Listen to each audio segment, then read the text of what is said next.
Ya, selamat malam Pak Sarul. Ayo, Bisa malam, didengar? malam. Malam Pak Bisa, Sarul. bisa.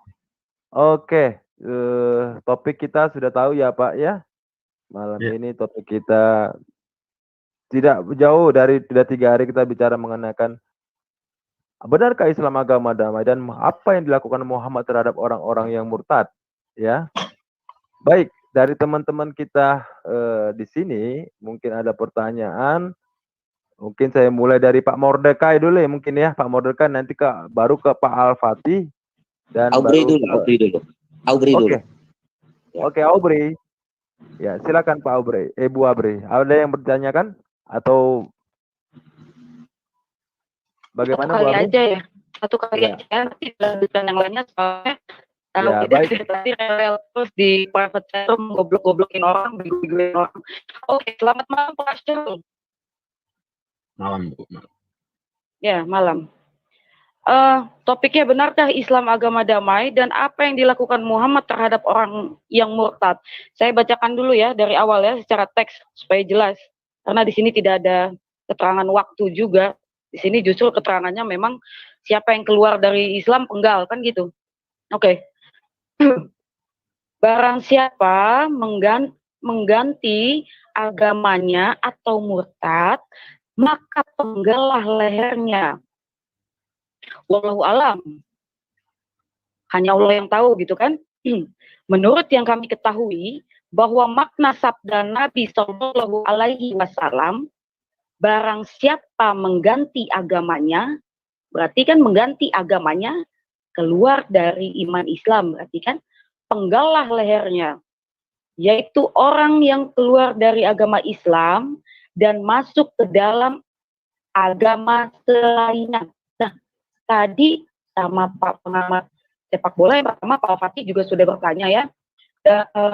Beliau juga mengatakan tidak mungkin gitu, tidak mungkin. Padahal ya ada bahkan banyak sekarang yang terjadi manusia yang keluar dari iman Islam gitu kan.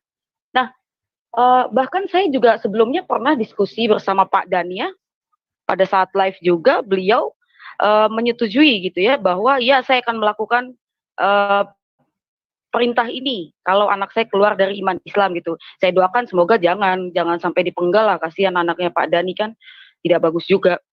Nah, yang saya ingin tanyakan kepada Pak Syahrul, apakah Muhammad suri tauladan yang baik untuk semua manusia, untuk contoh manusia yang baik di dunia? Karena pada kenyataannya manusia di dunia ini bukan yang beragama Islam saja, gitu ya. Banyak bahkan ada yang tidak beragama gitu. Tapi di sini konteksnya keluar dari iman Islam lalu dipenggal. Saya mau tanya dengan Pak Syahrul, apakah Muhammad suri tauladan yang baik untuk semua manusia di bumi? Apakah Muhammad contoh yang baik dari Allah untuk manusia di bumi? Dan jika Allah maha besar lagi maha bijaksana, lalu mengapa Allah membiarkan Muhammad melakukan hal demikian? Silakan dijawab Pak Syahrul. Baik, terima kasih, Bu. Yang pertama perlu kita pahami dulu. Jadi konsep hadis adalah sesuatu yang sifatnya sunnah. Ya. Jadi sepanjang sifatnya itu bukan ibadah, dia boleh iya boleh tidak. Saya tetap sepakat dengan hadis ini, tentunya dengan parameter hukum Islam yang diterapkan di mana kita berdiri. Artinya apa? Hukum ini tidak dilaksanakan di Republik ini, tidak menjadikan dosa bagi umat Islam, kecuali berkaitan dengan ibadah, ya. Contoh sholat, puasa, dan seterusnya. Jadi tidak ada negara. Mohon maaf, pertanyaan saya. Apakah Muhammad contoh suri tauladan yang baik untuk semua manusia di bumi? Gitu. Apakah Allah ini Tuhan yang benar? Apakah Muhammad ini suri tauladan yang baik untuk semua manusia di bumi?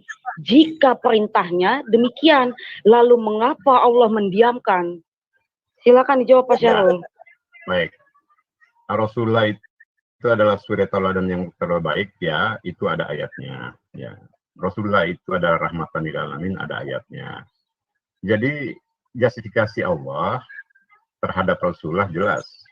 Rasulullah adalah suri tauladan, Rasulullah adalah rahmatan lil alamin. Nah, dua ayat ini memberikan penegasan bahwa Rasulullah adalah suri tauladan. Rasulullah adalah rahmatan lil alamin. Adapun kalimat di hadis yang kita bicarakan ini adalah penggal lehernya barang siapa mengganti agamanya dari Islam ke luar. Itu adalah harus dipahami. Konsep itu terjadi pada saat Rasulullah menegakkan hukum Islam pada negeri itu. Itu Bu ya. Oke, Pak Syarul, tapi di sini di dalam hadisnya, di sini jelas-jelas siapa yang keluar dari iman Islam konteksnya penggalah. Itu yang pertama. Lalu yang kedua, bagaimana bisa Allah dikatakan itu maha adil lagi maha bijaksana untuk semua manusia di bumi ya? Jika perintahnya demikian, bukankah Muslim dan Muslimah itu percaya adanya hari penghakiman? Lalu mengapa Pak Syahrul juga setuju dengan hadis demikian? Bukankah itu akan menambah dosa atau mengotori tangan Pak Syahrul pada saat nanti hari penghakiman? Silakan dijawab. Oke. Jadi apa yang Ibu asumsikan itu adalah ruang Ibu. Tapi yang patut dipahami adalah Islam itu tidak berdasarkan ilustrasi manusia. Kalau Allah menegaskan hal semacam itu, tentu Islam harus menegakkan itu. Kalau Rasulullah menegakkan itu, tentu itu bagian daripada syariat sunnah. Nah, pertanyaannya, adakah Al-Quran memberikan penegasan hal ini? Tidak. Tidak ada uraian tentang membunuh manusia yang pindah. Justru di dalam Al-Quran adalah Rasulullah itu hanya pemberi peringatan, menyampaikan pesan Allah. Setelah mereka menerima pesan, lalu mereka kafir, silahkan kata Allah. Setelah Rasulullah menyampaikan pesan, lalu mereka memilih beriman, silakan. Aku akan menunggu mereka, neraka atau surga tempat mereka, jelas. Gitu. Itu ayat ya. Jadi posisi ayat jauh lebih kuat hadis ketimbang jauh lebih kuat ayat ketimbang hadis. Bukan berarti hadisnya salah. Artinya saat ini pun tidak bisa diperlakukan hadis ini karena kita tidak berafiliasi pada hukum Islam.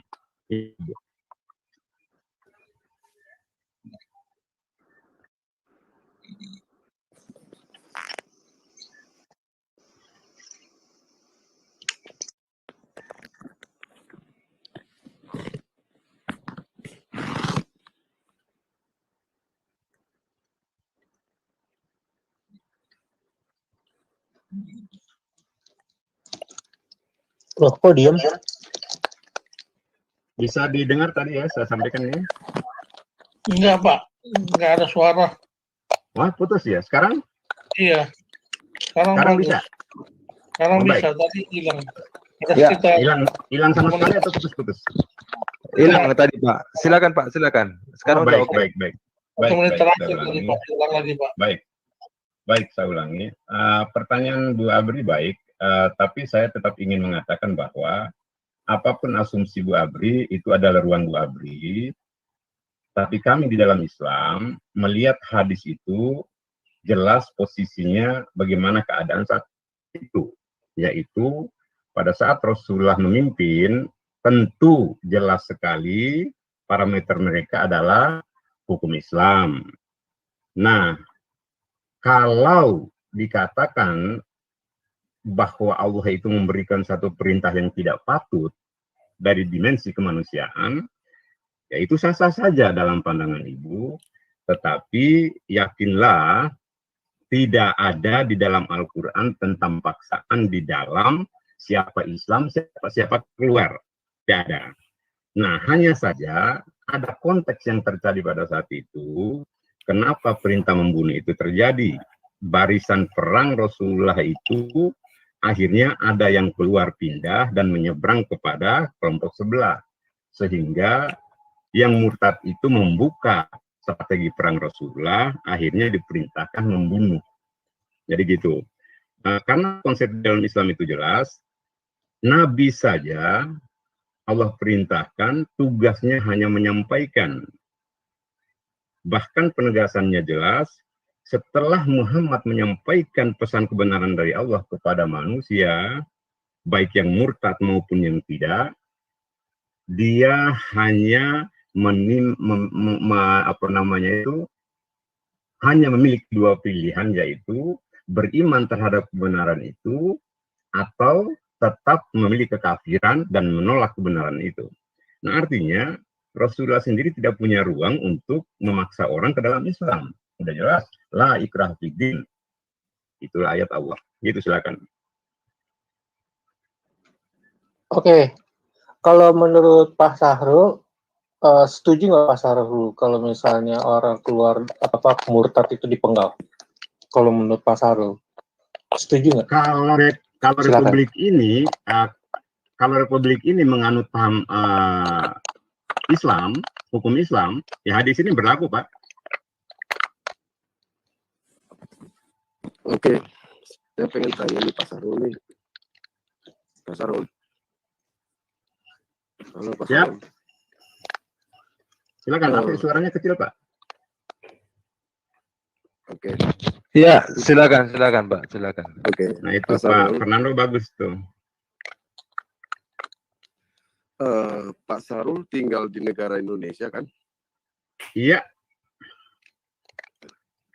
Kalau ini hadis ini Bapak perlakukan, bagaimana pendapat Bapak tentang di negara Indonesia hukum yang sudah bahwa membunuh itu adalah satu hukuman yang tidak dibenarkan secara hukum negara. Bagaimana pendapat Bapak? Mana yang Bapak pilih, hadis atau hukum negara ini? Baik, biar saya jawab dengan penjelasan ya. Jadi seperti ujung kalimat saya tadi, ini adalah syariat di mana dapat diberlakukan pada saat manusia hidup dipayungi oleh hukum Islam. Nah, tapi pada saat kita hidup di Republik ini, jelas hukum ini tidak bisa diberlakukan. Bukan berarti hadisnya ini salah. Oke. Karena di dalam Islam itu, atiullah, atiur Rasulullah, taat kepada Allah, taat kepada Rasulullah, taatlah kepada pemimpin. Nah, pemimpin itu siapa? Bisa presiden, bisa ulama. Oke. Gitu, Pak.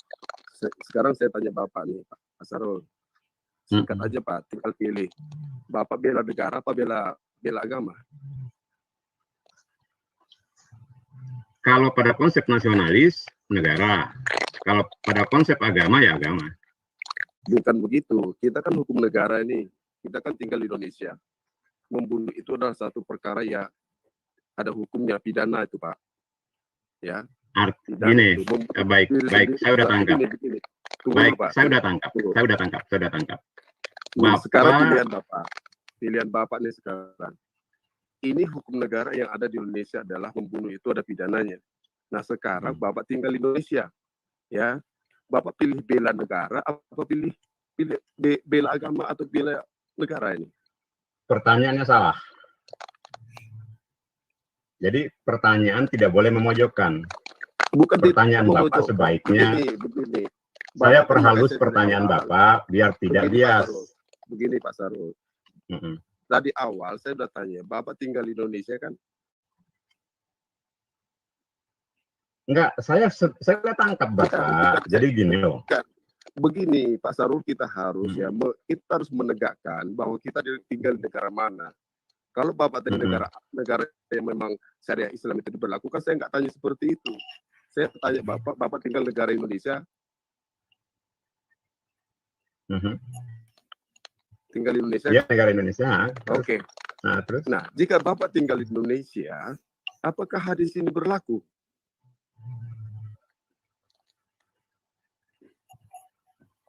Hadis, saya dari awal katakan, hadis itu kondisional. Tapi ayat itu yang paten. Apa itu ayatnya? Ud'u ila sabili rabbika bil hikmah. Bila pun mereka keluar dari agama, tugasmu hanya menyampaikan kepada dia. Ada alternatif di dalam Islam ini. Jelas Pak jawabannya? Hukum negara ini tidak alternatif Pak. Hukum negara ini pasti. Membunuh itu adalah perkara pidana. Ada hukumannya. Yang saya tanya, Saya Bapak sudah paham. mengakui bahwa Bapak tinggal di negara Indonesia, ya. Saya Apakah itu paham. berlaku? Artinya Bapak tidak tangkap yang saya katakan. Artinya itu tidak akan saya lakukan. Jadi tugas saya hanya menyampaikan kembali kepada ayat Allah. Begini, Pak Sampaikan, Sarul. udah hidayah bukan urusanmu. Begini Pak Sarul, bukan hidayah. Mm-mm. Hidayah ini bukan untuk Bapak Mm-mm. saja, untuk semua warga negara Indonesia, ya. Dunia Jadi Pak, kita bukan Indonesia Pak, dunia Pak. Bukan dunia Pak, beda. Kalau Bapak di Indonesia ini tidak ada hukum potong tangan, Bapak. Kalau mencuri, ya, tidak ada hukum potong tangan. Bapak harus bisa membedakan bela negara atau bela agama. Kalau di Arab mungkin ada potong tangan, di Indonesia tidak ada, Pak. Nah, jadi Bapak bisa membedakan mana bela agama, mana bela negara. Kita tinggal di Indonesia ini, tidak ada yang namanya membunuh orang atau membunuh diri sendiri itu ada pidananya, Pak. Nah, Bapak bayangkan Baik. saja dua istri itu dan anaknya masih hamil, Pak, itu. Enggak, sekarang begini, saya tangkap. Jadi Bapak jangan menceramai saya, cukup Bukan bertanya. menceramai, kita bicara nih, Bapak. Sekarang Bapak, saya jawab. Dengarkan saya jawab. Dengarkan saya jawab. Ya. Orang Islam itu dia punya ruang. Yang pertama, dia bisa menegakkan hukuman ini walaupun republik ini melarangnya. Artinya apa? Di sisi Allah, dia telah melakukan perintah Rasulnya. Tapi di sisi negara, dia dihukum. Why not? Why not? Tapi ada juga orang Islam melakukan, saya tidak akan melakukan pembunuhan karena negara melarangnya. Jadi bisa iya, bisa tidak. Bagaimana Muslim itu melakukannya. Tapi jangan pernah melabeli, kenapa sih harus dibunuh? Nah, itu pertanyaan yang salah. Itulah iman. iman itu Jelas, begini, Pak. Iman ini, Bapak, kita beriman tapi jangan merusak diri, Pak. Itu Nah, hati-hati Ya. Bapak kalau bicara iman. begini. Ini iman saya, jadi Bapak jangan mengkanter merusak diri. Bukan begitu, Pak. Kita bicara secara Bhinneka Tunggal Ika. Kita sama-sama bertanggung Bapak paham jawab, nggak? sama-sama Bapak lagi berjuang. bicara pada iman saya. Bapak saya nggak? Sekarang ini. Masalah saya tanya Bapak, begini ya. Kalau Bapak melarang orang membakar mayat, bisa? Gimana? Kalau Bapak di negara Indonesia, ya di negara Indonesia ini kita berbagai macam suku, macam agama. Kalau orang yang melarangmu, kalau ada suku kita di Indonesia ini atau agama yang membakar mayat, Bapak setuju? Tergantung. Kalau orang Islam pasti diharamkan. Nah, Kalau orang oke. Kristen tahu. Oke. Berarti Makanya ada kalau bicara dengan saya jangan beranalogi pada iman lain.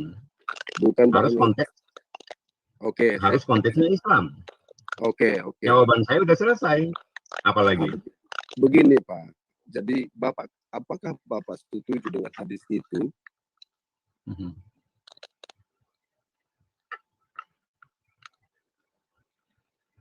Apakah Bapak setuju dengan hadis itu? Dari awal saya katakan tidak ada yang salah dengan hadis ini. Berarti berlaku di Indonesia. Nah, ini masalah Bapak. Saya kan udah katakan tadi, Pak, gitu loh. Republik ini mengatakan siapa membunuh apapun alasannya penjara. Paham, Pak?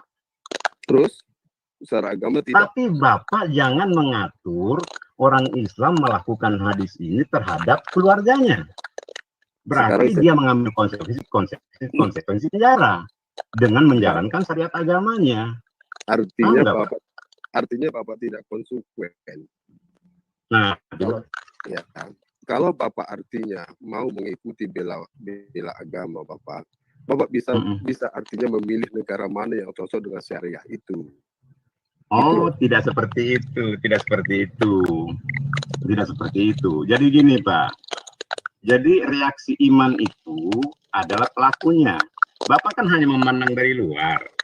Jadi Bapak hanya bisa berinterpretasi. Saya memandang secara nasional, Pak. Kita kan warga negara Indonesia, Bhinneka Tunggal Ika itu pasti berbeda-beda. bukan berarti berbeda secara hukum. Hukum itu tetap satu. Nah, jadi Salahnya Bapak, bertolak belakang. gini. Salahnya Bapak melabeli Bhinneka Tunggal Ika dengan Islam. Itu salahnya Bapak. Loh, ini hukum. Bhinneka Tunggal Ika kita berdidikan, agama tetap kita dirikan. Permasalahannya gini loh Pak, ya. Saya bukan mengajari Bapak. Ini agama ya. Ada doktrin, ada agama bela negara secara doktrin Pak, ya. Satu. Ada agama Biar nggak ngambang apa ini? Bela negara secara doktrin. Biar jelas ya, apa yang Bapak maksud. bela agama secara doktrin satu. Coba ekspektasi dulu apa itu? Dengar dulu Pak, dengar dulu. Saya sebutkan dulu. Enggak. Biar Bapak nggak panjang, nanti ngambang nanti. Bela agama Oke. secara doktrin apa Pak? Coba. Kalau masalah doktrin Pak, beradulah dengan doktrin, bukan beradu secara fisik. Kalau doktrin Bapak yang dimaksud dengan tadi penggal kepala orang, bukan secara narasi itu penggal kepala orang. Nah, panutan Bapak adalah manusiawi, ya. Jadi kalau masalah doktrin tadi, lawan dengan doktrin, ya, lawan dengan rohani. Tapi jangan lawan dengan fisik, Pak. Itu kan bentrok. Bapak bicara pada posisi non-muslim kan ini? Non-muslim kan? Kita kan Non-muslim kan? Ya. Non-muslim kan Bapak? Ya, pasti. Nah, saya kasih tahu, kalimat Bapak bicara doktrin, salah. Di Islam tidak ada doktrin. Oke. Yang ada syariat. Syariat itu apa? Tidak ada doktrin, Pak. Oke, sama lah. Secara syariat. Kalau secara doktrin syariat, itu sesuatu yang negatif, Bos. Oke. Secara syariah, apakah Bapak memperlakukan secara narasi itu, secara kalimat itu penggal? Kan udah saya jawab tadi, Pak. Bisa Berarti iya, kalau saya mau istiqomah dengan ajaran saya. Bisa tidak iya. kalau saya memilih, udahlah indahkan dulu Republik ini, gitu loh. Berarti ada alternatif apa? Untuk menghindari saya sebagai orang tua berdosa, Oke. atas pembiaran kemurtatan anak saya, tugas saya bukan memberi ruang, melainkan memberikan nasihat. Gitu ya? Berarti Bapak setuju dengan penembakan di Mabes ya? Masalah apa itu? Penembakan di Mabes itu Bapak setuju ya, perempuan pakai jilbab menembak para aparat hukum. Bapak setuju ya? Menembak, apa hubungannya dengan hadis ini? Lah, gimana sih Bapak itu? Membunuh Pak, membunuh sama aja menembak Pak. Pak, paham nggak sih konteks kita ini bicara murtad? Paham nggak Bapak? Sekarang Pak, itu kan secara syariah tadi. Saya bicara syariah tadi Pak. Ya, saya bicara hadis ini. Memenggal kepala orang mati, membunuh juga sama. Artinya Bapak keluar konteks bicara ya? Kok keluar konteks lagi? Gimana sih Pak? Kita bicara. Tadi kan tadi Bapak bilang perempuan menembak orang, kan gitu? Ya. Apakah orang itu murtad? Jadi yang ditembak itu siapa Pak? Justru saya mau bertanya, yang ditembak ini siapa? Saya nggak tahu. Yang ditembak muslim Pak. Itu yang ditembak siapa? Yang ditembak siapa Pak? Bapak setuju? Enggak, yang ditembak siapa Pak? Yang ditembak muslim Pak. Muslim menembak muslimnya. Dulu ya kawan-kawan tuh. Saya dengan Pak Sarul dulu. Ini apa namanya Gemma ini Pak? Gemma ini? Jadi begini Pak Sarul. Silakan. Nah, jadi kita bicara konteks dalam satu NKRI ya Pak ya. Kita nggak bukan konteks ini, bukan konteks murtadin ya? Oke, ya bukan bagus. Terus silakan. Okay. Kalau Bapak kejadian yang terjadi di Sulawesi itu ya Pak ya, itu bagaimana pandangan Bapak? Itu ajaran dari manakah itu? Saya mau pengen tahu Bapak. Saya agak bingung juga itu ajaran dari mana. Baik ya. Di dalam Islam itu jelas membunuh itu adalah sesuatu yang keji. Ya. Artinya apa? siapapun yang melakukan itu, dia berKTP Islam atau dia beragama Islam, dia patuh terhadap agamanya sekalipun dia katakan orang alim. Saya berani mengatakan berdasarkan ayat-ayat Al-Quran bahwa dia tidak sedang menjalankan syariat Islam. Oke. Oke gitu ya. Ya. Oh, kalau dengan murtadin, Ya. dengan yang murtad tadi nggak masalah ya Pak ya? Enggak, murtadin kan hadisnya udah selesai nih Pak. Bukan ya, artinya saya pengen mau merujuk lagi ke situ. Artinya dengan murtad tadi tidak masalah ya Pak ya? Kalau Bapak nanya saya tidak akan melakukannya. Karena saya merefer kepada Al-Quran. Al-Quran itu tugas saya adalah ud'u ila sabili rabbika bil hikmah. Sampaikanlah kebenaran Allah itu kepada mereka. Urusan hidayah bukan urusan saya. Selesai. Pak Sahrul. Silakan. Halo Pak Sahrul. Halo, silakan. Bisa lihat di layar, Pak? Oh, bisa. Nah, menurut Bapak tadi kan mengatakan membunuh itu perbuatan yang keji ya, Pak? Ya. Lebih keji mana, Pak? Dengan mencongkel mata, Pak? Kira-kira, Pak? Menurut Bapak? Yang mencongkel mata siapa? Yang di layar, Pak. Bapak bicara hadis atau bicara Al-Quran? Hadis, Pak. Yang di layar, Pak. Kalau hadis itu tentu dia punya ruang dan sebab. Itu hadis, gitu ya. Ya semuanya, Ya Pak. silakan saja. Mas. Pertanyaan saya. Mencongkel mata dengan membenggal leher lebih kejam mana, Pak? Ya. Jadi Anda kan bertanya nih, ya. Saya menjawab setiap sikap Nabi terhadap kelakuannya, ya, atas keadaan saat itu, kan begitu. Nah, ya, pasti dong, Pak. Kelakuan Bapak juga sama.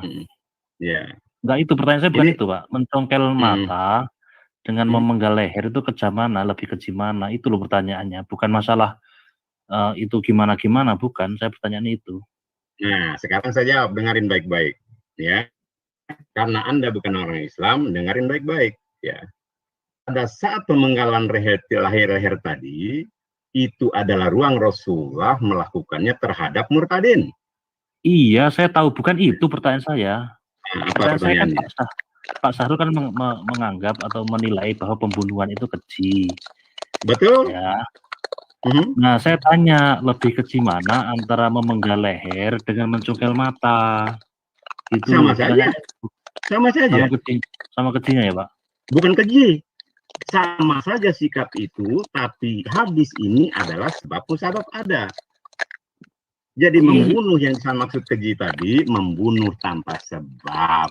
Jadi gitu, Bos, tanya dulu. Mana ada, Pak, orang membunuh tanpa sebab, Pak? Lah? Mabuk gitu, tidur terus tiba-tiba membunuh orang gitu ya maksudnya? Dengerin baik-baik. Ya, sebabnya tidur. Dengerin baik-baik. Ya. Ada orang yang melakukan sesuatu tanpa melihat kesalahan orang lain. Ada nggak terjadi seperti itu? Banyak, Bos. Itu juga ada sebabnya, Pak. Bukan, maksud saya gini loh, maksud saya kan arahnya kan begini. Jadi dari kesimpulan dari debatnya, diskusi Bapak dengan Pak siapa tadi ya, sebelum saya, nggak kelihatan ya. Itu kan mengatakan bahwa... Ntar dulu, Bapak siapa nih yang bicara ini? Al-Fatih, Pak. Sudah ganti, Pak, ini, Pak. Bapak yang sebelumnya tadi, Pak, siapa ya? Sudah.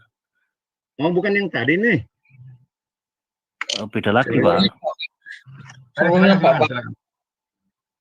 Silakan. Nah, maksud saya kan arahnya kan begini. Itu kan kalau Bapak ngambil kesimpulannya kan hadis-hadis seperti ini itu tidak berlaku di negara yang bukan syariat gitu kan. Maksud Bapak kan begitu kan? Salah, itulah salah. Bukan tidak berlaku. Bagaimana, Pak? Hadis dan Al-Quran tetap berlaku dimanapun. Terus? Tapi dia bisa dibatasi oleh hukum negara tertentu sepanjang itu bukan ibadah. Contoh, syariat ibadah, sholat, puasa, haji, dan seterusnya tidak dibatasi oleh hukum negara manapun. Berarti yang hukum yang ini, yang penggal leher, yang congkel mata, yang murtad di congkel matanya, yang murtad di potong tangannya, yang dipenggal lehernya, itu nggak berlaku ya Pak kalau di negara Indonesia misalnya ya? Terbatas ya, Bukan tidak dibatasi ya? berlaku. Dibatasi ya? Negara ini tangkap baik-baik ya. Yang membuat syariat tidak berlaku adalah negara. Tapi siapapun yang mau menerapkan hukum itu sah-sah saja. Oh gitu ya? Jadi misalkan Bapak ingin menerapkan hukum itu sah juga ya? Why not? Saya orang Islam. Kenapa? Oh Kalau gitu. anak Jadi saya kalau misalnya anak saya murtad, kenapa tidak? Bapak Kenapa bunuh tidak? ya Pak? Loh, kenapa tidak? Kalau hadisnya sahih, gitu ya.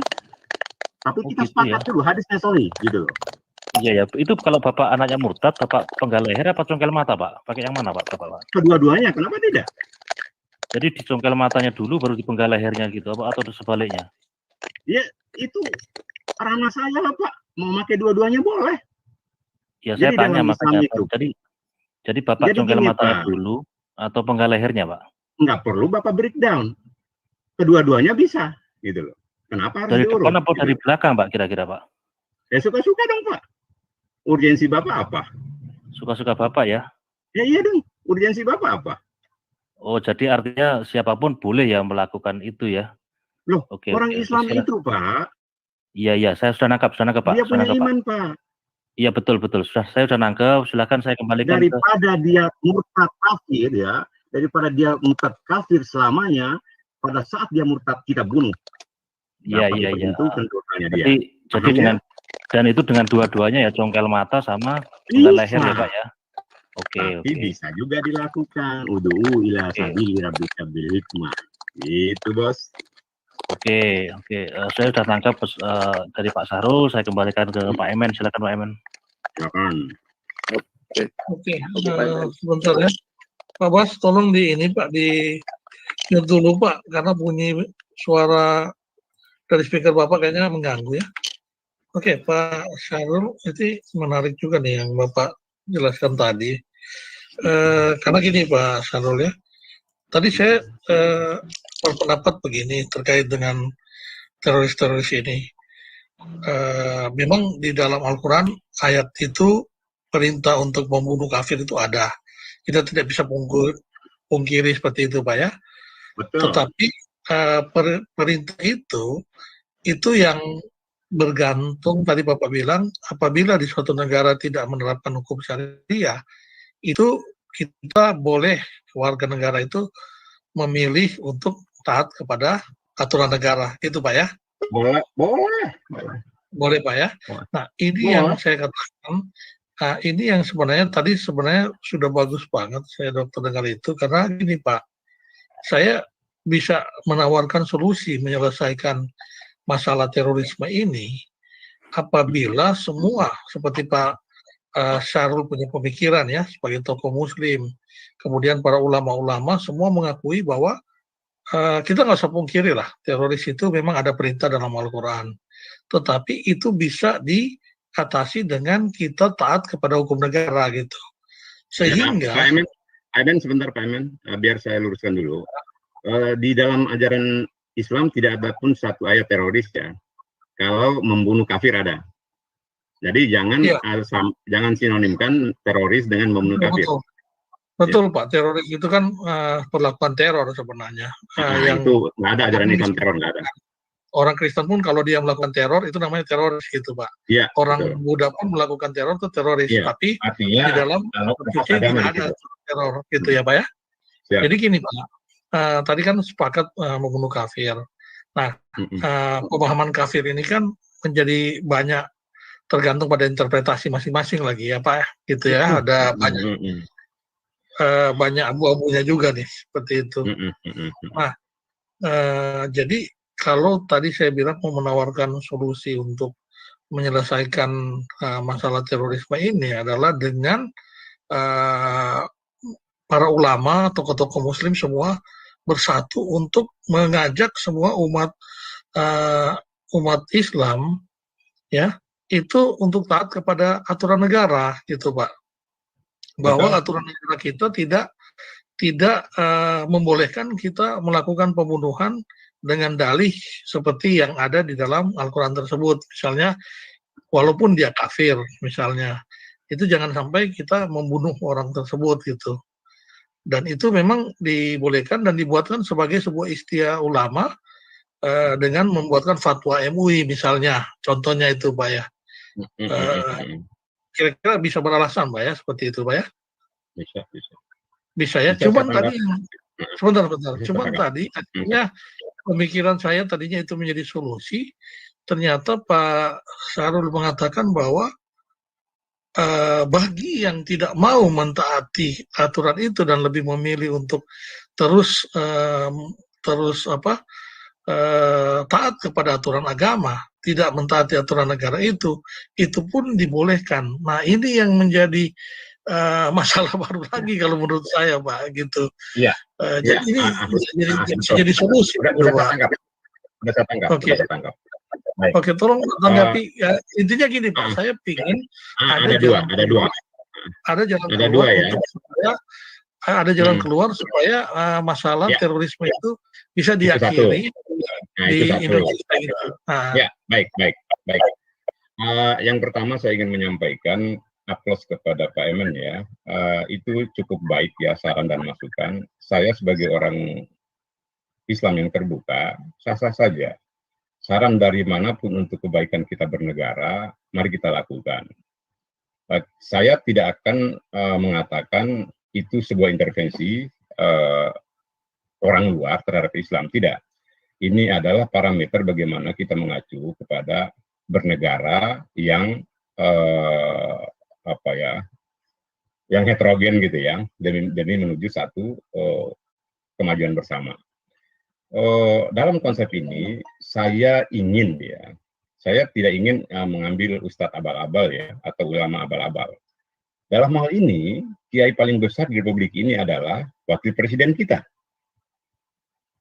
Lebih-lebih beliau adalah posisi RI 2. Beliau bisa bicara lantang di depan podium Istana Negara, Istana Wakil Presidennya.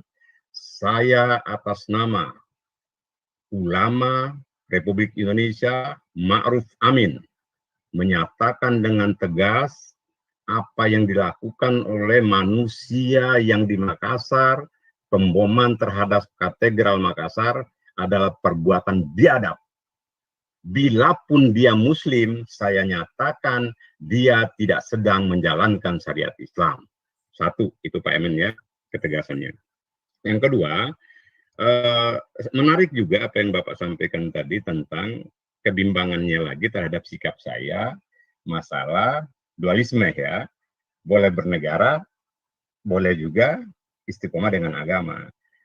Jadi maksudnya tadi kita merefer kepada hadis. Hadis itu kan Rasulullah melakukannya. Nah, pembunuhan murtadin atau apapun terhadap murtadin itu adalah sikap kepala negara terhadap pelanggaran umat Islam yang pindah agama. Sebetulnya itu bukan sikap individu gitu loh. Bukan sikap individu. Itu adalah sikap negara yang diwakili oleh Rasulullah sebagai presiden saat itu.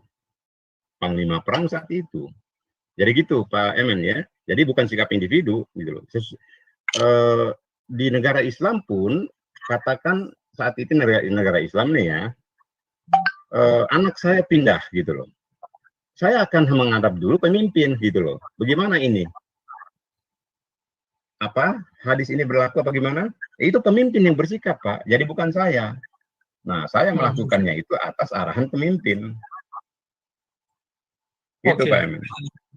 Oke. Jadi artinya itu bukan karena artinya gini Pak. Misalnya saya sebagai orang tua anak saya murtad, saya bunuh, saya menjalankan perintah agama, tapi saya kan otomatis melanggar perintah negara. Ya. Artinya saya dihukum juga secara negara kan seperti itu. Ya, ya. Kalau di Republik ini benar, Bapak pasti terhukum. Tapi pada saat syariat Islam, Bapak laporkan dulu kepada pemimpin. Nah, Terus ketika pemimpin Indonesia mengatakan bahwa itu salah, seperti yang tadi Bapak bilang misalnya, Ya. Maruf Amin juga mengatakan membunuh anak misalnya, membunuh anak sendiri yang murtad, itu juga salah kan, karena dia kan sebagai ulama tertinggi di Indonesia berdasarkan hukum Indonesia. Artinya orang yang melakukan tadi perintah dari hadis tadi itu bisa dikatakan bersalah juga Pak ya, dosa juga terhadap ini, karena kan ada aturan jadi dua gini Pak Emen. Maksud Tetap saya boleh tadi seperti itu juga. Maruf Amin tadi bicara tentang membunuh kafir, masalah perangi orang kafir, bukan masalah ini gitu. Ya itu yang saya bilang. Misalnya Maruf Amin juga kan dia karena dia pemimpin ulama tertinggi misalnya, jadi dia berhak juga membuat aturan termasuk dengan tadi kan membunuh anak yang murtad. Ada juga kan Pak satu yang dibolehkan oleh hadis itu apabila membunuh apabila ada pasangan suami istri yang berselingkuh, itu juga kan pantas untuk dirajam kan Pak ya? Iya, zina maksum namanya. Iya, ada 3 kan tadi, ada orang yang murtad, keluarga yang sudah keluarga yang sudah ada ikatan kemudian berselingkuh, itu juga pantas dirajam. Nah, tiba-tiba saya sebagai pimpinan Maruf Amin mengatakan itu juga tidak boleh diberlakukan di Indonesia. Misalnya membunuh orang yang berselingkuh itu adalah dosa katanya. Saya sudah tangkap. Jadi yang bisa dilakukan oleh Maruf Amin ya bukan masalah hadis ini, tapi tentang ayat-ayat salah paham gitu lah. Kafir itu medan perang, itu maksud saya gitu loh. Tapi kalau hadis ini Maruf Amin sekian apapun dia tidak bisa mengatur syariat, karena yang dilakukan oleh orang Islam sekarang ini dia salah paham terhadap perangi kafir, gitu. Tangkap ya Pak Emen ya. Tangkap Pak. Tapi kalau hadis ini nggak boleh, siapapun nggak bisa mengatur syariat. Yang misalnya membunuh misalnya karena dia sudah keluarga terus melakukan selingkuh, kemudian orangnya dibunuh, tetap aja dia benar karena dia menjalankan syariat gitu. Iya, syariat ya. Di hadapan negara dia bersalah, tapi di hadapan syariat dia tidak. Dia benar gitu ya.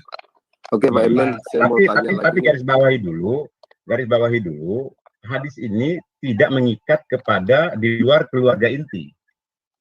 Di dalam keluarga inti maksudnya. Oke. Pak Sarul. Dalam hal terorisme sebenarnya bisa diselesaikan apabila para ulama, ya berarti nggak perlu MUI juga sebagai Maruf Amin, sebagai ulama tertinggi yang memiliki kekuasaan itu juga cukup Pak ya.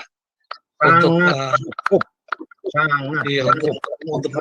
sayangkan Pak Maruf tidak melakukan itu. Iya, kalau nggak hanya Pak Maruf lah, saya pikir itu termasuk para ulama-ulama MUI. Ya, sinergi lah. Ulama-ulama besar.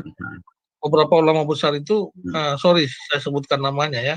Misalnya Ustadz Somad misalnya, yang saya katakan ulama besar karena dia terkenal. Ada juga videonya yang mengatakan bahwa membunuh kafir itu dibolehkan. Nah itu kita harus pertanyakan juga. Kemudian saya pernah nonton yang Ustadz Basalamah mengatakan kita jangan malu bahwa Islam memang disebarkan dengan perang. Jadi Bapak pernah nonton mungkin yang videonya Ustadz Basalamah itu ya. Jadi Ustadz Basalamah mengatakan bahwa seperti itu. Makanya saya selesaikan dulu. Makanya saya sarankan para ulama juga, termasuk ulama-ulama besar yang terkenal seperti itu semua bersuara satu bahwa menolak semua yang namanya ayat-ayat yang melakukan tindakan pembunuhan atas nama agama seperti itu, Pak. Oke, silakan Pak. Saya coba tanggapi biar nyaman mendengar dan kawan-kawan pemirsa juga bisa enak mendengarnya. Tanpa harus menggiring opini siapapun ya. Jadi saya ingin menggarisbawahi dulu 2 nama yang Bapak sebut tadi, Abdul Somad dan Basalamah. Jangan pernah berpikir kedua orang ini selalu berkata benar. Contoh, saya tidak sepakat dengan Abdul Somad menjawab pertanyaan saudara seimannya tentang melihat salib. Kenapa saya merinding? Saya tidak sepakat, saya mengutuk jawabannya. Karena dia bertentangan dengan syariat. Apa itu? Dia telah menghina sesembahan orang lain. Itu ayat, Pak. Allah melarang kita menghina sesembahan orang lain. Dan Khalid Basalamah selalu bicara tentang tanpa dasar, bicara perangi orang kafir itu bisa. Kalau saya ada di situ, saya akan berdiri di situ. Anda sebagai ulama harus bicara yang tepat, gitu loh. Ini ayat sebabnya jelas, ayat perang. Kamu lihat ayat yang lain. Allah itu menyeru orang Islam untuk berbuat baik dan berlaku adil kepada orang kafir sekalipun. Catat, begitu Pak Emen. Oke Pak, oke. Berarti memang peranan dari ulama ini sangat penting Pak ya, untuk supaya Vital, bisa Pak. menghentikan, sangat vital untuk menghentikan kejadian-kejadian ini Pak ya. Oke, Iya. terima kasih. Jadi, Dari saya itu aja Pak. Baik Pak Emen. Pak Fernando atau siapa Pak Bu Abre ya? Siapa yang moderasi ini? Pak Emen, Pak, moderatornya, Pak. Oke. Oke, giliran saya.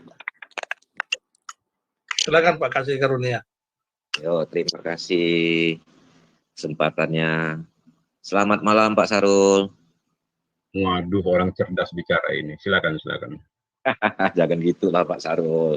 Kita ini sama-sama belajar. Perlu ilmu Pak Sarul juga ini. Enggak, kompetensi Begini, Bapak itu tadi, udah di atas rata-rata itu. Tadi gini Pak Sarul. Pernyataan Pak Sarul tentang apa? Sebenarnya agak di luar konteks ya. Tentang yang di Makassar itu bahwa terjadi begitu, itu adalah pembunuhan keji, betul Pak Sarul ya? Biadab, ya keji dan biadab itulah. Itulah saya suka dari Pak Sarul nih. Kalau semua pemeluk agama Muslim seperti Pak Sarul nih aman Pak Sarul, ya kan? banyak Pak, banyak. Hanya sedikit Pak yang gila Pak. Cuman yang mau bicara itu ya kayak saya doang yang mau bicara ini. Banyak orang Islam benar Pak, banyak Pak. Ya. Jadi nanti itu kita bahas itu. Nah kemudian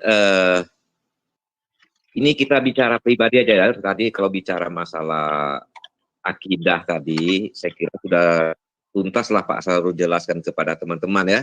Ada perbedaan pemahaman ya, antara Pak Sarul dengan teman-teman seiman Pak Sarul. Itu sudah jelas Pak Sarul ya, perbedaan pemahaman tentang akidah-akidah itu. Nah, kalau saya tanya pribadi Pak Sarul, apa Pak Sarul, taruhlah yang dilakukan Nabi Muhammad, Nabi junjungannya Pak Sarul waktu itu ya.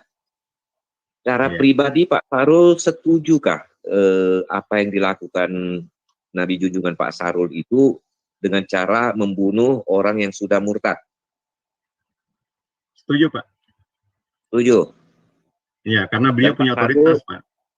Ya, dan Pak Sarul yakin perintah itu adalah perintah dari Tuhan. Yang patut dipahami, sering saya katakan bahwa setiap sikap Rasulullah itu adalah tuntunan Allah. Oh iya. Punya syariat ya. Okay. Tanpa Bapak pikir juga secara hati nurani begitu, pertanyaannya betul atau tidak ini perintah Tuhan begitu. Karena kita sama-sama percaya lah ya yang namanya perintah Tuhan itu kan kebanyakan ya tanpa ada saksi, kita hanya mengimani begitu Bapak ya. Nah, apakah Bapak hanya mengimani saja atau tanpa mempertimbangkan akal sehat atau hati nurani, betulkah Tuhan yang baik memerintahkan seperti itu? Sedangkan contohnya Pak ya, kalau Tuhan mau membunuh Pak, ya, Tuhan saja memberikan hujan baik kepada orang baik maupun kepada orang benar Pak, ya kan? Nah, kenapa harus dibunuh secara keji seperti itu? Bagaimana Pak? Baik, terima kasih pertanyaannya Pak. Ya. Sebetulnya dimensi kita melihatnya itu cukup logik lah bahwa membunuh itu adalah sesuatu kekejian. Apakah Allah sekeji itu? Saya menjawabnya Allah lebih keji daripada itu Pak. Kenapa saya katakan demikian? Ya. Allah itu jelas-jelas memberikan justifikasi ke neraka terhadap manusia yang kafir. Membunuh itu sesuatu hal yang kecil di mata Allah. Tapi neraka itu luar biasa, Pak. Tak terhingga siksaannya. Ya bisa ditangkap, Pak ya? Bisa. Berarti Ya. Pak Sarul, saya tangkap begini, daripada siksa neraka lebih besar, mendingan siksa dunia, begitu ya? Iya. Itu Pak Sarul. Oke. Nah, kalau Betul. memang itu sudah keyakinan Pak Sarul, walaupun secara hati nurani berbeda dengan saya, Pak Sarul ya. Enggak Karena apa-apa. ya, Emang nggak apa-apa dalam Pak hal itu Sarul ya. kita beda. Nah, nggak masalah. Namanya nggak kita beda Pak Sarul. Ini kan. Betul, nggak Nah, bisa disatukan, kalau- Pak. Ya betul. Jadi kalau bagi saya kan nggak mungkin lah Tuhan karena pindah agama ya, kemudian dengan membunuh ya. Nah, Betul. saya yakin juga tadi Pak, yang menariknya tadi Pak Sarul mengatakan tadi bahwa why not kalau seandainya anak Pak Sarul pun ya kan, tapi secara hati nurani saya yakin Pak Sarul tidak akan melakukan itu. Betul Pak Sarul? Ya, betul. Karena alternatif Betul, kan Pak, sudah ya? saya kasih tahu tadi kan. Ya. Kan ada alternatif tadi. Nah, melakukan Ya. itu boleh, tapi alternatifnya ada. Apa alternatifnya? Untuk Sahrul tidak terhindar daripada dosa kekufuran anak, nasihati dia, ud'u ila sabil rabbika bil hikmah. Perkara dia tetap kekafirannya, silakan. Tugas saya di hadapan Allah sudah selesai. Itu, Bos. Nah, itu yang menarik bagi saya dari Pak Sarul ini. Terima kasih Pak Sarul atas jawabannya. Luar biasa Pak Sarul. Baik, Tuhan baik. berkati Pak Sarul. Terima kasih Pak Sarul. Lanjut yang lain, teman. Insya Allah. Siap, Ya. siap. Halo, Pak Sarul. Halo Pak Sarul. Halo Pak, halo Pak. Kalau boleh Pak ya. Kalau Bapak setuju nggak ya? Kalau hadis itu tadi salah tafsir, Pak.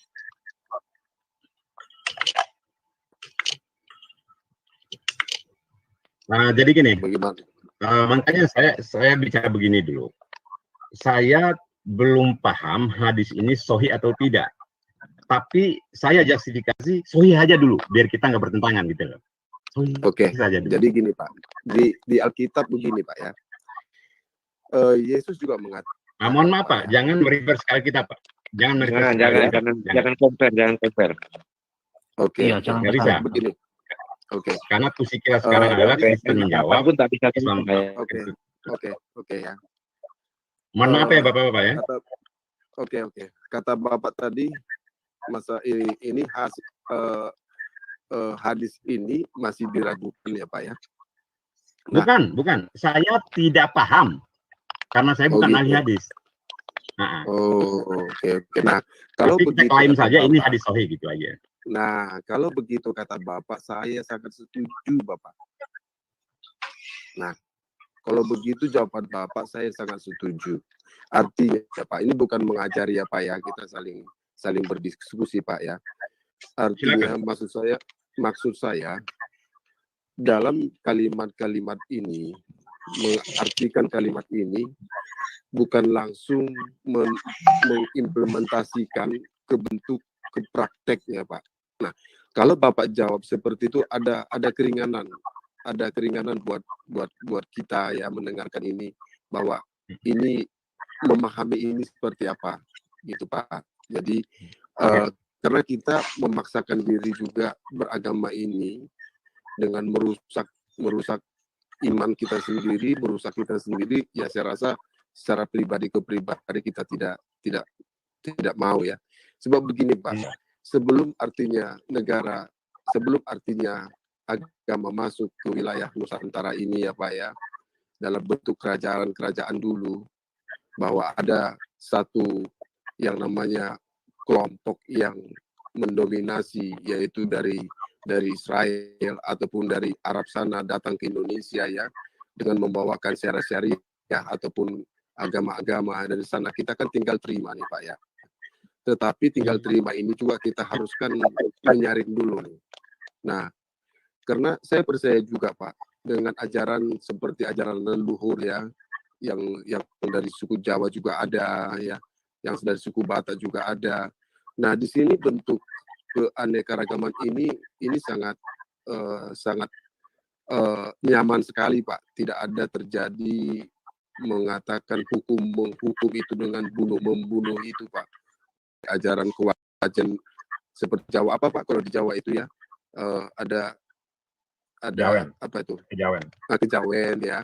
Itu Kejawen. kalau artinya kita pelajari sangat nikmat sekali dalam kehidupan kita sehari-hari ya. Kita lihat juga seperti yang ada adat lain. Nah, terkadang Pak kita begini, terkadang dengan buta agama ini, maaf ya Pak ya, bukan saya buta agama dalam satu agama saja, artikan buta agama ini tapi tidak mengindahkan tentang leluhur-leluhur kita dulu ya. Artinya bahasa-bahasa petuah yang mereka sampaikan, kita tidak bisa menguraikan itu ke bentuk agama. Karena kita selalu dalam bentuk agama ini monopoli ini Pak, monopoli A tidak bisa B. Nah, ini yang kita takutkan Pak. Jadi kalau kata Bapak artinya belum memahami, nah sebenarnya menurut Bapak tadi ini ya ada apa sebenarnya kalimat ini? Maksud saya kalimat di hadis ini, siapakah yang menentukan itu kalau penggal kepala itu memang penggal kepala Pak? Tolong ulangi dikit Pak, putus-putus. Oke. Kita konteks ke hadis tadi ya Pak ya. Ya, ke konteks hadis tadi. Maksud saya gini, halo dengar Pak ya? Dengar Pak. Oke Pak, oke. Iya. Agak keras dikit. Di hadis ini Pak ya, konteks kalimat ini yang saya maksud tadi Pak ya. Apakah ulama Indonesia kita ini, ya para imam kita ini, ya imam khususnya imam di Islam Pak ya, dapatkah mengartikan kalimat penggal kepala ini secara harafiahnya ini Pak, secara konteksnya ini, apakah memang penggal kepala atau itu diperumpamakan Pak? Justru itu ya, saya jujur ya, makanya dari awal saya katakan ya, saya bukan ahli hadis, tapi saya pernah baca ya, jumhur ulama atau pendapat ulama, hadis ini tidak lagi bisa diperlakukan, karena boleh jadi kalimat ini metafora. Itu jumhur ulama ya.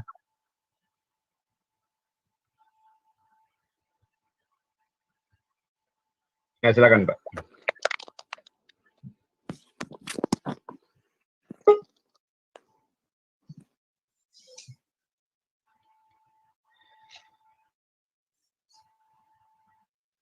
Halo. Tes.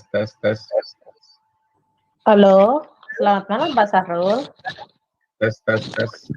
Dengar Pak Sahrul, kedengaran Pak Sahrul. Yang lain Ya, bisa silakan. mendengar? Yang lain bisa mendengar? Bisa dengar. Oke, Bisa, Bu. silakan. Oke, silakan dilanjutkan. Tadi dengan Pak siapa yang bertanya?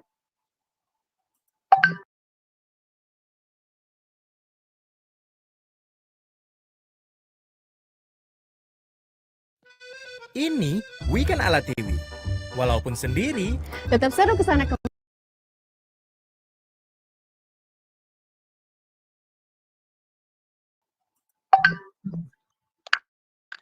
Halo. Mungkin bisa diatur Bu yang bertanya. Hilang Oke. signal. Oh, hilang signal ya. Berarti ya. Oke, masih lanjutin atau ini ada Pak Abu Sofyan atau ya Pak Abu Sofyan? Halo. Ya, halo. Bu Deborah. Saya masih nyimak aja Bu. Oke, iya Pak. Ya Pak Sahrul. Sorry ya, aku jam 12 selesai ya. Oke Pak, iya. Oke. Nah, ini masih ada yang bertanya lagi. Gue nanya deh, boleh nggak? Oke, kita bertanya Pak Sahrul Huda seperti biasa. Mohon seperti biasa jangan ada saling menghujat atau menghakimin ya. Ya. Oke, silakan Pak. Silakan Pak. Pak Sarul, membunuh memerangi kafir kan. Jadi kalau menurut Pak Sarul, kelakuan Muhammad dari kebenaran, jadi kira-kira kafir yang di Mekah berapa banyak yang mati, Pak?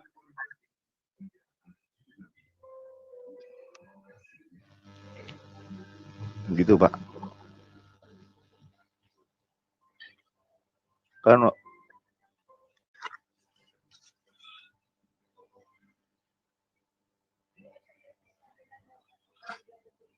tes. Halo. Pak Sahrul Putus-putus bisa boleh mendengar? Oh, putus-putus. Pak Kopium bisa diulang lagi pertanyaannya, Pak? Putus-putus Bu Deborah. Iya, Pak Sarul, saya cuma nanya. Bentar Pak Kopium, bentar. Pak Sahrul bisa mendengar suara saya dengan jelas? Nah, ini bagus nih. Oke, Pak Kopium coba ngomong. Ya udah, gini Pak Sarul. Sebelum ayat ini, ayat di Quran kan itu di hadis itu kan udah jelas membunuh kafir, memerangi kafir boleh. Jadi kira-kira menurut Pak Sarul dari Mekah ke Madinah dan seluruh semenanjung Arab, kira-kira udah berapa nyawa yang hilang? Putus Pak. Ulang lagi. Dari semenanjung Arab, dari Mekah ke Madinah sampai semenanjung Arab, kira-kira udah berapa nyawa yang hilang, Pak? Diulangi Pak, nggak nangkep saya. Kan ayat membunuh kafir kan ada yang memerangi kafir. Iya. Nah, kira-kira menurut Bapak dari Mekah ke Madinah dan sampai ke semenanjung Arab, kira-kira udah berapa nyawa yang hilang, Pak? Kalau itu tidak dalam bahasan syariat, Pak. Saya tidak mengkalkulasi itu. Itu kalau nggak bukan syariat, jadi penyerangan itu untuk siapa, Pak? Baca di mana, dapat dari mana itu? Itu ayat nongolnya dari Bapak mana? Bapak nangkap nggak maksud saya? Bapak kan tanya jumlah berapa orang? Iya, kira-kira aja, Pak. Dan itu bukan syariat. Berapa? Nggak perlu. Iya. Mau 5 juta, mau 10 juta, nggak ada hubungannya dengan pertanyaan ini. Nggak ada. Jadi kalau begitu, Bapak bilang begitu, mau 5 juta, mau 10 juta, nggak ada urusan dengan ayat ini. Jadi membunuh boleh dong, Pak, kalau gitu ya? Memerangi pada saat diperangi. Memerangi saat diperangi. Iya. Emang saat itu moyangnya Khadijah agama apa, Pak?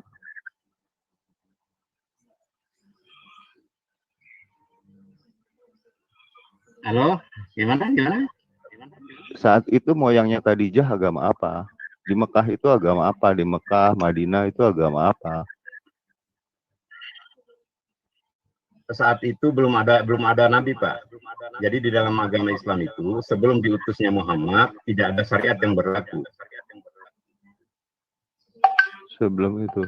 Jadi Khadijah itu ya. Emang Muhammad pengakuan nabinya dari siapa, Pak? Allah, Pak. Allah yang mengaku. Allah yang bilang apa? Ya, yang ngakuin atau Waraka, Pak? Yang Bapak kan Jibril bertanya siapa, ke saya. Pak? Saya kan menjawab nih. Allah yang mengaku. Iya, ayatnya di mana? Ayatnya di mana? Buka Ali Imran 114. Buka, Pak. Bapak baca aja. Nggak penting saya. Kalau nggak penting ya kenapa Bapak nanya, Pak? Jadi Iya, konsisten, Bapak Pak. bacain dong. Itu kan ayat Bapak. Oh. Iya, Wa ma Bapak Muhammadun bacain. illa rasul. Allah sendiri yang menjustifikasi bahwa Muhammad itu adalah seorang rasul. Gitu. Kalau saya bawa lagi. Kalau bilang ke Rasul, posisi Rasul ke Isa ada yang ngebunuh nggak Pak? Isa pernah ngebunuh nggak Pak? Ngebunuh kafir gitu Pak, Isa Pak. Putus Pak, putus. Apa tadi putus? Isa pernah ngebunuh kafir nggak Pak? Ada ayat kafir nggak Pak di Isa Pak? Isa membunuh kafir atau tidak bukan ranah kami. Isa emang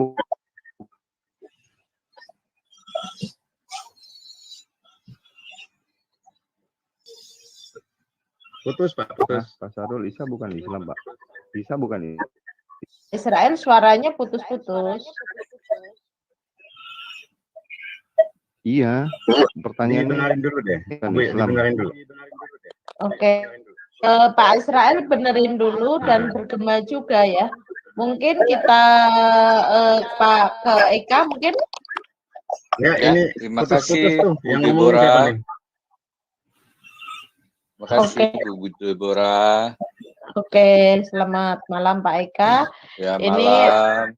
ada Pak Sahrul, mungkin ada yang mau ditanyakan sebelum Pak Sahrul keluar ya, soalnya kan beliau udah bilang jam 12 keluar gitu.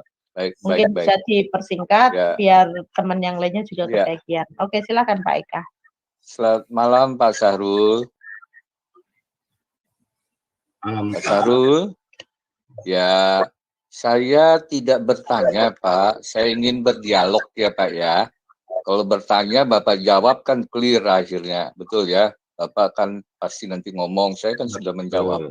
Ya, saya ingin berdialog ya Pak ya. Ya. Begini, untuk kepentingan bangsa kita ya Minta Pak dulu ya. izin sama Bu Deborah itu.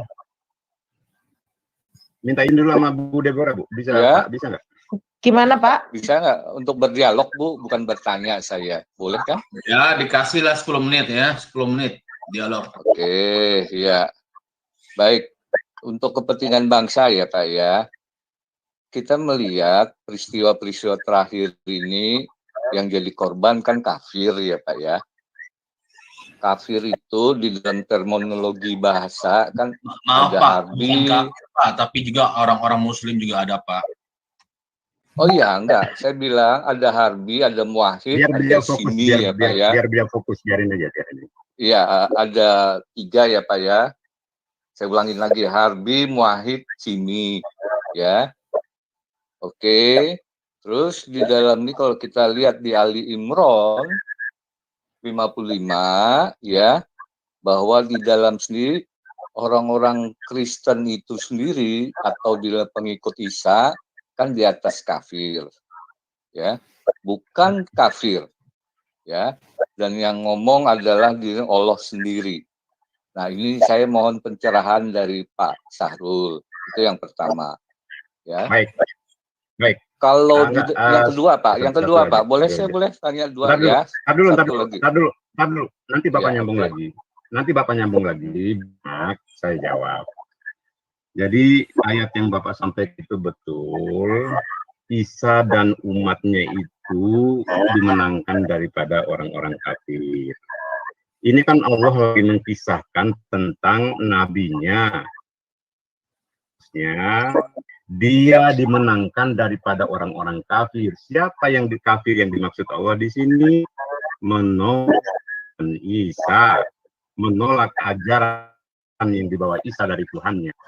Gitu Pak ya? Bisa saya bacakan? Bukan kita saat ini, bukan kita. Ya, karena di dalam sendiri di situ Allah mengatakan Isa diangkat ke surga. Oke. Dan juga di dalam para pengikutnya tidak ada diangkat ke surga, nggak ada Pak. Oke, nggak ada surganya, baiklah. Jelaskan diangkat. Diangkat kan? Oke. Diangkat ya. Diangkat itu maksud Bapak kemana Pak? Kalau begitu maksud Bapak diangkat itu kemana? Kalau saya boleh tahu. Otoritas Allah Pak. Itu otoritas Allah Pak. Otoritas Allah Seharusnya membahasnya mengenai topik malam ini aja, Pak. Benarkah Islam agama yang ini, Pak? Jadi Kalau Islam tidak untuk perlu membahasnya itu. Isa nanti aja kita bikin tema, Pak. Oke, baik. Kalau gitu saya bertanya begini dah, ya. Kita tahu bahwa di dalam sendiri di Asia pun ada Islamophobia, ya. Bahwa di dalam ini Moro, suku Moro di Pulauan Mindanao, Kepulauan Sulu, ya, itu diisolasi oleh pemerintah Filipina. Dalam tanda petik ya Pak ya, isolasinya ya. Sehingga di dalam ini kalau Bapak bayangkan seperti orang Indian di Amerika. Terus kedua lagi, ya, suku Rohingya dipulangkan oleh di dalam si negara Myanmar ke Bangladesh. Ya. Yang ketiga, di dalam hal ini sendiri, yaitu satu suku lagi, suku Uighur, ya, diisolasi oleh pemerintah Cina di Xinjiang. Ya, di Xinjiang. Nah, terus lagi kita tahu mulai Sri Lanka, India, maupun juga Malaysia, ya, sudah bersuara berkonotasi yang tidak baik terhadap Islam. Ya. Yang paling mudah, kalau saya katakan isolasi itu paling mudah itu, ya. Tapi kan kita dari Sabang sampai Merauke adalah di dalam sini mayoritas beragama Islam. Ya, menurut Bapak bisa nggak penerapan isolasi itu di Indonesia? Kalau enggak, kita jadi battlefield loh Pak. Ya, siapa yang jadi korban? Yaitu para kafir-kafir ini. Kafir itu siapa? Ya orang-orang Kristen yang tidak sesuai dengan di dalam ini, tidak sesuai dengan kafir Harbi lah, nggak cocok ya Pak ya. Karena Harbi itu menyerang, orang-orang Kristen tidak menyerang. Kafir Muafid lah, ya. Karena orang-orang Kristen di Indonesia nggak ada perjanjian karena kita NKRI. Kafir Simi lah, karena kita di dalam ini tidak bernegara syariat Islam. Bagaimana menurut Bapak? Terima kasih Pak. Baik. Jadi yang ingin saya tegaskan di sini adalah fobia terhadap Islam itu adalah satu sikap kelompok atau golongan yang tidak paham Islam itu apa. Itu sudah jelas bahwa diutusnya Rasulullah itu tidak lain dan tidak bukan kecuali untuk rahmat bagi semesta alam. Ya, adapun tentang tadi hadis mengenai membunuh murtadin itu ada konteks yang harus kita bicarakan lagi. Itu ulama yang bicara di sana. Nah, saya setuju dengan Bapak bahwa pada saat mayoritas Islam di Republik ini ya memberikan suara bahwa di tengah kehidupan yang heterogen ini ada kita sebagai umat mayoritas memayungi saudara-saudara kita yang di luar agama kita. Itulah syariat yang diberlakukan oleh Allah kepada umat Islam. Sebaiknya disuarakan, bila perlu dijadikan aturan negara. Karena jelas ayatnya, Al-Anbiya 107, Muhammad adalah tidak lain dan tidak bukan diutusnya karena untuk rahmat bagi semesta alam. Gitu Pak. Iya, karena berdialog diizinkan oleh Bu Deborah, saya jadi bertanya juga Pak. Kan rahmatan lil alamin, salah satu pahamnya kan di dalam sendiri, sebaik-baiknya manusia adalah manusia yang berbuat baik. Peristiwa yang di mana namanya di Makassar maupun di Mabes Polri itu di dalam tidak menunjukkan ya paham ini. Kedua lagi ada paham lagi dari rahmatan lil alamin, yaitu apa ya, satu manusia terbunuh maka itu sama dengan seluruh dunia yang terbunuh. Bagaimana pendapat Bapak? Baik, terima kasih Pak. Saya setuju dengan Bapak. Jadi siapapun bisa memberikan pandangan terhadap dirinya Islam, orang yang mengaku berKTP Islam. Tapi sudah saya sampaikan kepada kawan-kawan terdahulu bahwa ruang ini harus diambil oleh para ulama, dalam hal ini Wakil Presiden. Beliau adalah ulama besar di Republik ini dan punya otoritas terhadap negara. Beliau berdiri tegak atas nama negara dan ulama. Dengan ini saya nyatakan, apapun pelaku bom itu, dan Islam pun tidak, saya nyatakan dia tidak sedang menjalankan syariat Islam. Selesai. Artinya apa? Kesepahaman terhadap interpretasi ayat menjadi jelas. Ayat itu ayat perang, jangan kamu gunakan pada ayat kondisional yang damai seperti ini. Terima kasih. Ya, Pak. Jadi di dalam kalau kami yang bersuara dari minoritas sulit, Pak. Ya, saya lihat Bapak adalah seorang yang sangat cerdas dan cendekiawan juga, ya menurut saya ya. Ada pengaruh bagaimana kira-kira Bapak membantu kita yang minoritas ini berbicara dengan Wakil Presiden. Karena kita bukan kafir loh Pak, di Ali Imran 55 itu sendiri. Ya, karena kita di atas kafir, bukan kafir ya Pak ya. Gitu.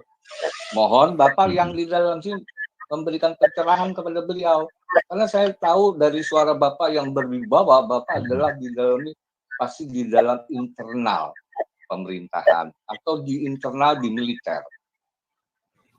Bagaimana Pak membantu kami yang minoritas ini sehingga di dalam tahun depan atau berikutnya ini jangan sampai ada lagi terjadilah battlefield di Indonesia sebagai satu nusa, satu bangsa, satu bahasa ya Pak ya kita. Saya dan Pak baik. Bapak pasti bersaudara lah ya karena hal tadi ya satu nusa, satu bangsa, satu bahasa. Terima kasih Pak. Baik. Kita harus mengklaim diri kita bahwa kita adalah saudara sekemanusiaan, saudara sekebangsaan. Itu tidak bisa dibantah. Sampai dunia ini runtuh, nggak bisa dibantah. Adapun satu menyembah A, satu menyembah B, dan seterusnya, itu bukan ruang kita untuk saling mencaci, apalagi membunuh. Itu adalah sesuatu yang tidak diatur oleh Islam. Dan yang kedua, sampaikan kepada Bapak bahwa dalam kelembagaan Kristen sendiri, saya paham juga ada beberapa node, ada perkumpulan gereja. Dewan gereja itu sebetulnya bisa melakukan penetrasi ataupun usulan terhadap pemerintah. Kami sebagai kaum minoritas di sini berikan satu suara yang baik untuk Republik ini. Apa suara itu? Kami mohon dengan hormat kepada pemerintah selaku umat mayoritas atau mewakili umat mayoritas yaitu Islam, tolong sampaikan suara ini agar keheterogenan Republik ini bisa terjaga secara utuh tanpa harus saling membunuh, mencaci terhadap satu sama lain. Gitu Pak. Ya, saya terima kasih Pak. Tapi sayang Pak, sampai hari ini saya tidak mendengar press release dari PGI ya secara resmi ya untuk tidak bersuara Pak. Makanya tadi kan saya mohon Bapak mungkin sebagai orang internal dia mungkin kan mayoritas ya Pak ya. Itu saja Pak. Pak, saya pikir dialognya cukup ya, dan saya tidak menghargai semua di dalam ini bahasa Bapak, kata-kata Bapak yang di dalam ini istilahnya kalau saya kan tidak menekan kami yang minoritas ya Pak ya. Terima kasih Pak, selamat malam. Terima kasih Bu Deborah, terima kasih kawan-kawan.